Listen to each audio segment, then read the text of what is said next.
با برنامه خبری رادیو زودی خوش آمدید. شعله گلخوجه هستم. تا 15 دقیقه در کنارتان قبل از تقدیم خبر و گزارش شد توجه نمایید به سرخط موضوع برنامه امروز 14 سپتامبر.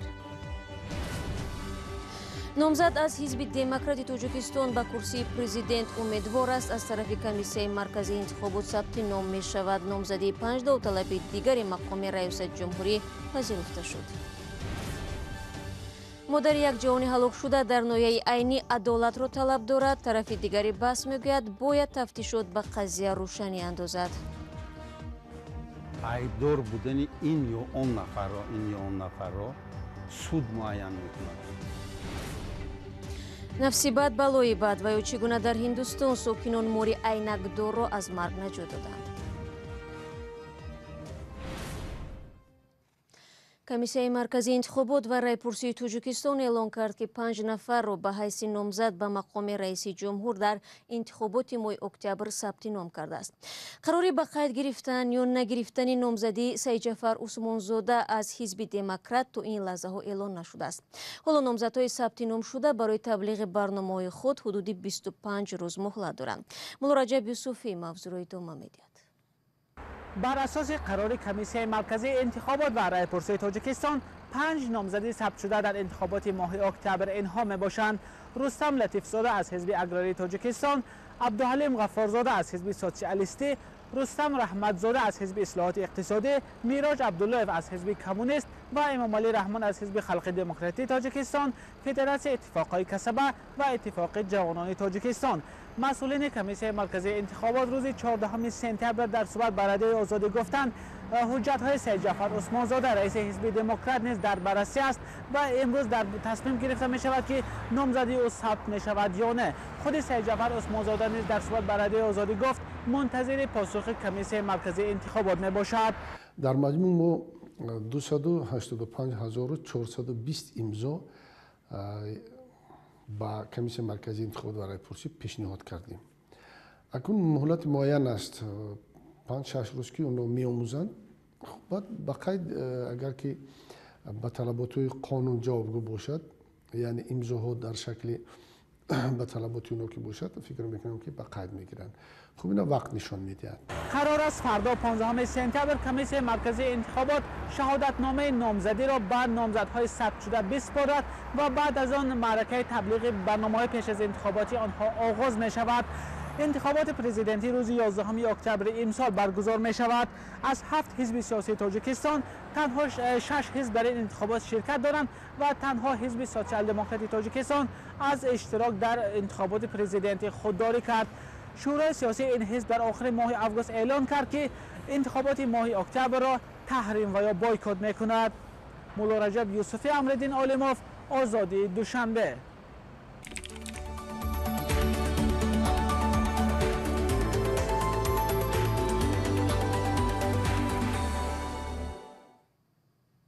بینندگان عزیز، با مناسبت رویداد مهم تاجیکستان انتخابات پرزیدنتی 11 اکتبر رادیوی آزادی آزمون بهترین ویدیوهای بخشیده به این معرکه را اعلان میکند. در این آزمون همه خواهشمندان میتوانند اشتراک کنند. برای این باید لحظه های جالب معرکه انتخاباتی را به نوار بگیرید و به رادیوی آزادی بفرستید. با گذشت 1.5 ماه از مناقشه جوانان 2 دهه ناحیه عینی پیوندان نفر هلاک شده در این زن و زنی از جریان تفتیشات ناراضگی میکنند. آنها دعوا دارند که نفر اساسی ماجرا بازداشت نشده است و مقامات انتظامی ناحیه نسبت تحقیق قضیه بی‌اعتنایی دارد. ادعایی که آن را وزارت کارهای داخلی رد نموده میگوید قانون کسی را به جزا نمیگذارد. جزئیات در گزارش امرالدین عالموف. نوربیبی سمیه مادر عزیزبگ رجبوف یک جوانی فوتیده در ناحیه عینی از وزیر کارهای داخلی طلب دارد که به قضیه مرگ فرزندش رسیدگی قانونی شود. عزیزبگ رجبوف در روز عید قربان در یک مناقشه جوانان هلاک شد و نزدیکانش میگویند گمانبر اصلی در آزادی است. وای بچه خرکوبی میرد، راه خرکوبی برهان و حبیب الله پیش راهش میگیره، راه نگذر میرد. اول از بازگشت اومدن این راه نگذر، من میگم راه این راه همه میگذرد. بعد همین وقتی جنگ قربان میکنند بچه عموکشم دیگه دست بچه عموکش برهان و حبیب الله ما دارد نمیموند که اینو وای کنم. همین خودش دوکسی سکسی دیگر اینو مزند این دست بچه عموک اینو ما دارد. بچه سرکردی کردم برهان و دستی بچه امی که بین نمی داشت آخی باید که این خیلی نمیشد. нурбиби самиева модари ҷавони фавтида мегӯяд бурҳонов бо истифода аз нуфузи оила ба хусус тағоҳояш тавонистааст аз ҷазо халос шавад, чизе ки хешовандони ҳабибулло бурҳонов онро тӯҳмат медонанд. айбдор будани ин ё он нафарро суд муайян мекунад. бобохон бобохонов тағои ҳабибулло бурҳонов дар суҳбат ба радиои озодӣ гуфт ӯ ва бародаронаш ба тафтишот дахолат накарданд. ба таъкиди бобохонов айбдор будани ин ё он нафарро додгоҳ муайян мекунад ва агар фарзанди хоҳарашон дар муноқиша даст дошта бошад бигзор ӯро муҷозот кунанд. на ман на ягон бародарам ҳамчун шаҳрванд ҳуқуқе надорем ки ба рафти тафтишоти дела дахолат кунем. дахолатам накардагем ва дахолат карданиам нестем. агар ҷани мо ҳамроҳ бошад ба ҳамон кор ё ягоне аз наздикони мо ҳамроҳ бошад бигзор органҳои маъмурӣ органҳои ҳифзи ҳуқуқ тафтишоти пурра баранд. сабаби пайдо шудани ҳамин муноқиша дар чист? сабаби асосеш ҳам ки дар ҳамон ҷо иштирок дошт ҳамашро пурсанд як маротиба ва муайян кунанд ва аз мардуми деҳаи реват, аз мардуми деҳаи ёвон, аз мардуми ҳар ду деҳа пурсанд ки оё он чизе ки имрӯз дар расонаҳои хабарӣ нависта истода нисбати бародарони ман, нисбати авлоди ман ин магар дуруст аст? муноқиша миёни ҷавонони ду деҳа дар ноҳияи айнӣ ки бо марги як нафар анҷомид рӯзи 31 июл дар рӯзи иди қурбон рух додааст.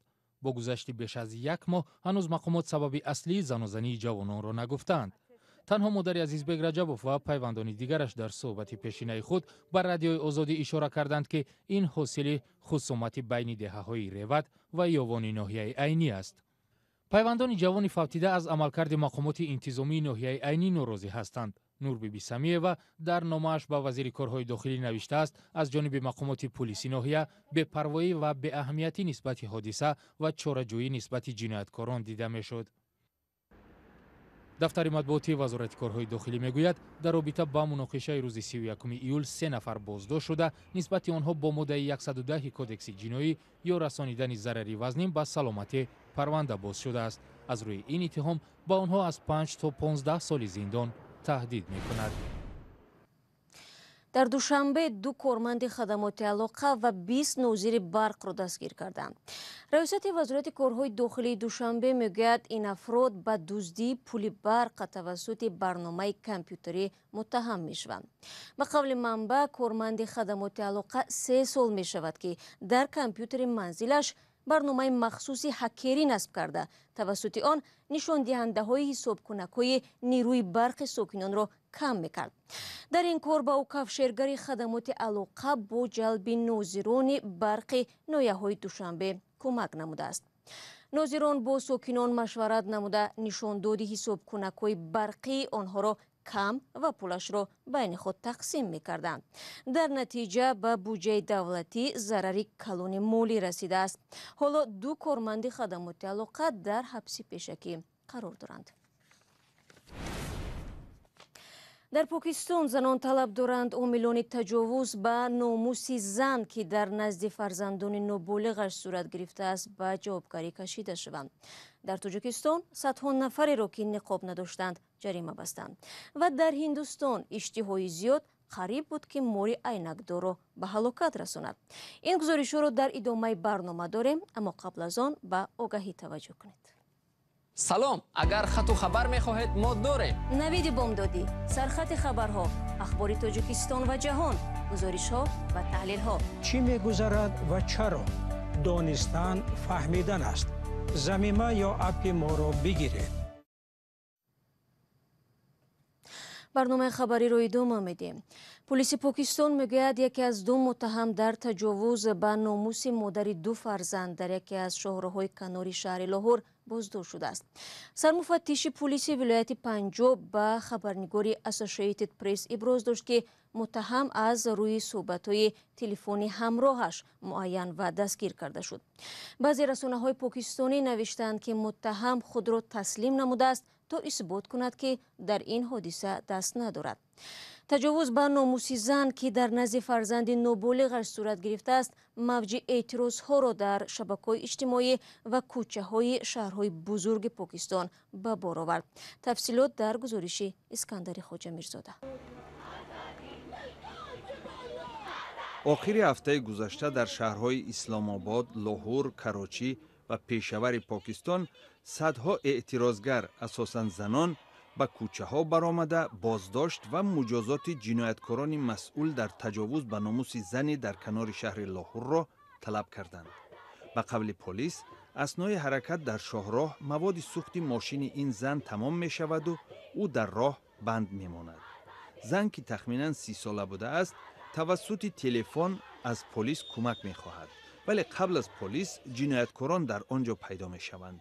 онҳо тирезаи мошинро шикаста занро аз мошин берун мебароранд ва дар назди ду фарзанди ноболиғаш ба номуси ӯ таҷовуз мекунанд. эътирозҳо баъд аз он афзоиш ёфтанд ки раиси тоза таъиншудаи полиси лоҳур Умар Шайх қурбонии ин ҳодисаро бо он муттаҳам кард ки шабона бо фарзандонаш ба роҳ баромада тафтиш накардааст ки мошинаш чӣ қадар маводи сӯхт дорад. эътирозгарон тақозо доранд ки раиси полис ба истеъфо равад.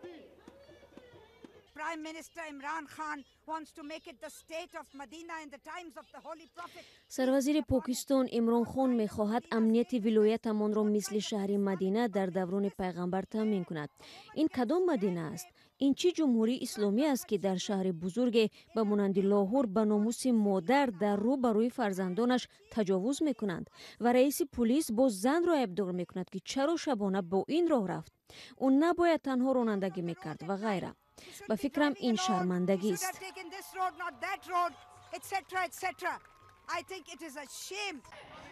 баъзе эътирозгарон талаб доранд ки масъулони таҷовуз ба номуси зан ба дор овехта шаванд. дар Покистон ҳодисаҳои таҷовуз ба номус дар муқоиса бо бадрафтории ҷинсӣ ва хушунат дар муқобили занон камтар аст.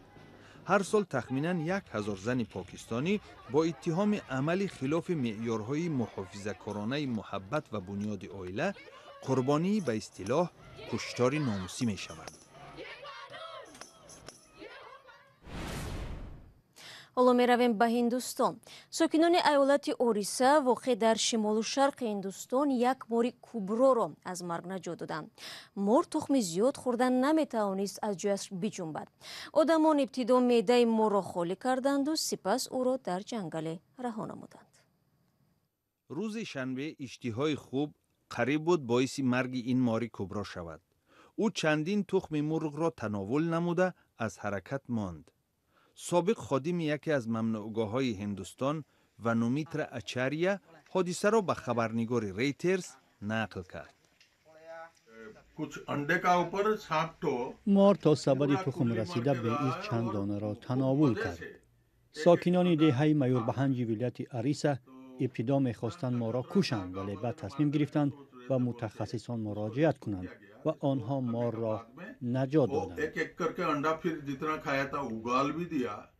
мутахассиси даъватшуда ба мор имкон дод ки тухмҳоро қай кунад.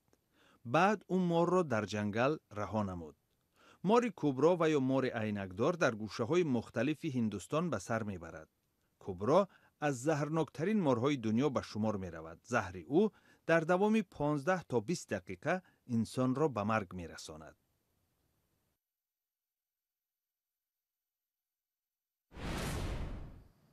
ва дар Тоҷикистон бар асоси бандҳои навшудаи кодекси ҳуқуқ вайронкунии маъмурӣ ки риояи қоидаҳои бедоштиро дар назар дорад, беш аз 2600 нафарро муҷозот карданд. дар вазорати корҳои дохилии Тоҷикистон гуфтанд ки аксари ҷаримашудаҳо онҳое мебошанд ки дар нақлиёти ҷамъиятӣ ва дар бозору мағозаҳо бидуни ниқоби тиббӣ ҳузур доштанд. бирандагони азиз, 15 дақиқае ки дар ихтиёр доштем ба поён мерасад. ташаккур аз якояки шумо ки то ин лаҳзаҳо бо мо будед. ахбори аз ин бештару чун ҳамеша дар сомонаи радиои озодӣ зернишони zw.ozodi.org бихонед ва наворҳои рӯзро дар саҳифаи озодӣ видео дар канали мо дар YouTube бубинед. ёдатон наравад ки фардо суби барвақт ҳамаи шумо азонро дар навиди бомдодӣ мунтазирам. то фардо, худроёти.